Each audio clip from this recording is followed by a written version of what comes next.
Welcome to the Homophobe Orphanage podcast.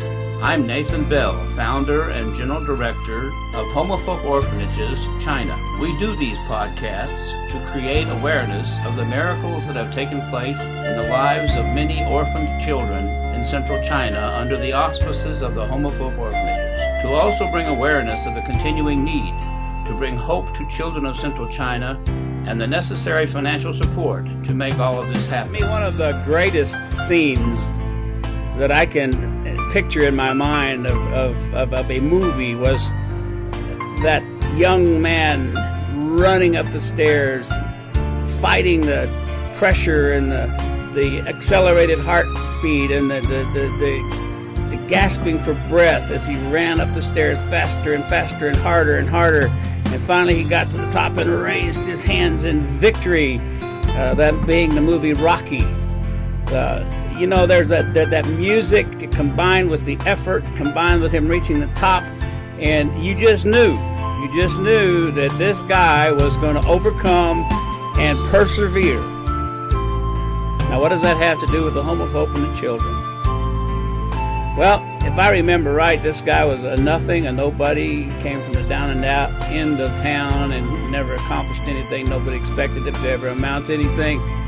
And that's pretty much the way our children are until they come into the home of hope. And even after they're in the home of hope, it's one of the things we have to fight with the native workers is that they don't look at these kids like wannabes, but they look at these kids like we ours. That they are victorious, overcoming, successful children, and they're going to grow up to be mainstays in Chinese society. But as I looked at that picture, in my mind this morning, I was thinking about that guy standing at the top of those stairs with his hands raised in victory and panting for breath. And I was thinking about several of our kids that have already done that.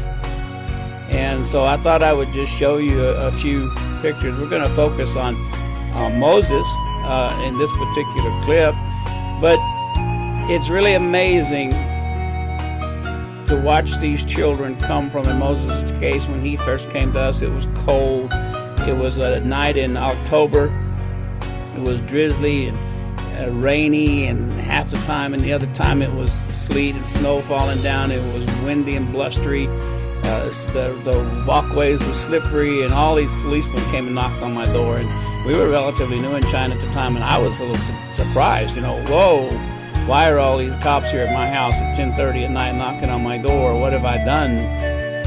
And they took me out to this van, and in this van was an old dirty cardboard box, and inside the old dirty cardboard box was an old dirty plastic raincoat, and it was moving.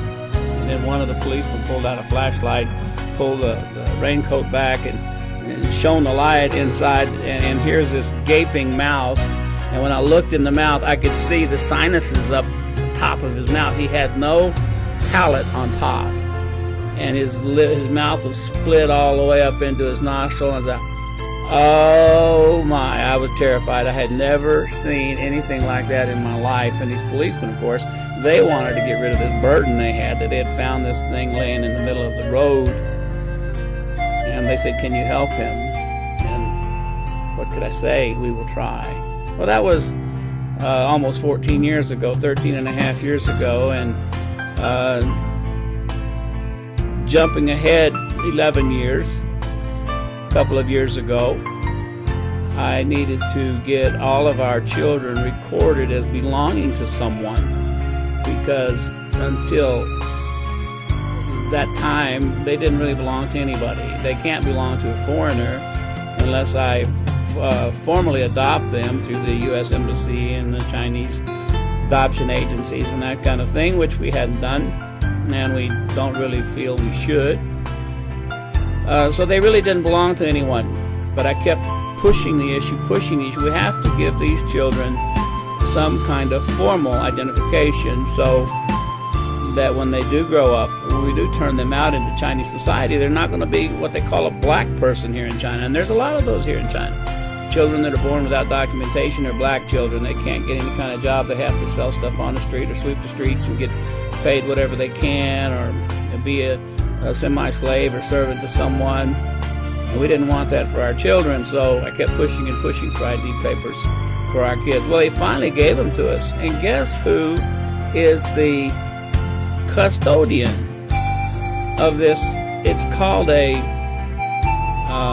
identification book, a family identification book. In other words, all of our children are part of one family.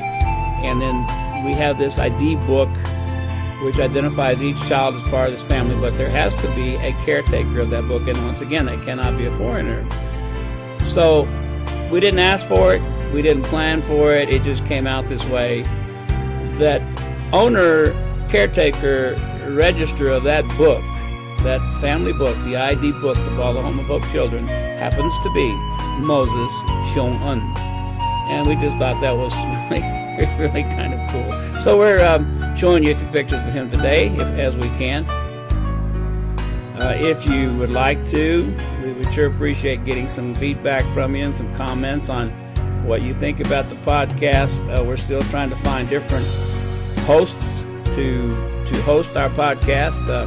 We would like this to be spread all around the world. You know, when we first started the Homo Hope back in 2000, we felt that God wanted us to open 10 orphanages before we went to heaven. And we've opened 3 so far, so we've got 7 to go. 2 main challenges in doing that, and those challenges are financing. And the second one is couples to administer the orphanage. And that's a difficult one because those children end up looking at that administrative couple as their parents, their family.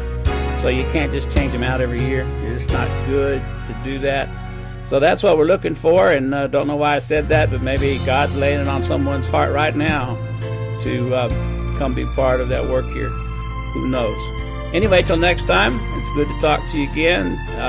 Hope you're enjoying these podcasts, and we'll see what we can do along the way to make them more interesting.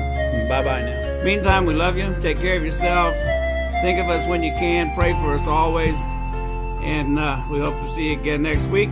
Same time, same place, and under a little better conditions. Bye-bye now.